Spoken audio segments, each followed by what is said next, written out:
வண்டி வருது, கொஞ்சம் ஓரமா நின்னுக்கோங்க. வண்டி வருது, ஓரமா நின்னுங்க.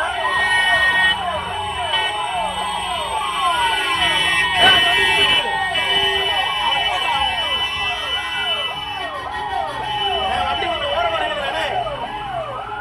வண்டி கொஞ்ச நேரம் நின்று வாங்க. உயிருக்காக போராடிக்கிட்டு இருக்க தாய் மற்றும் 2 சேய்களுடைய உயிர்களை காக்கும் முயற்சியில ஆம்புலன்ஸ் ஓட்டுநர்கள் செஞ்ச செயல் இணையத்துல வைரல் ஆகிட்டு இருக்கு.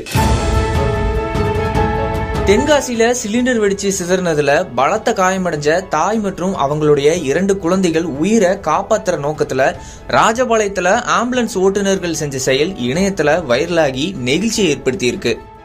தென்காசி சக்தி நகர்ல சிலிண்டர் வெடிச்சு ஒரே குடும்பத்தை சேர்ந்த ஒரு பெண்மணி மற்றும் அவங்களுடைய 2 குழந்தைகள் ஆபத்தான நிலையில தென்காசி அரசு மருத்துவமனையில சிகிச்சை பெற்று வந்தாங்க. மேலும் அவங்களுடைய உயிரை காக்கும் பொறுத்து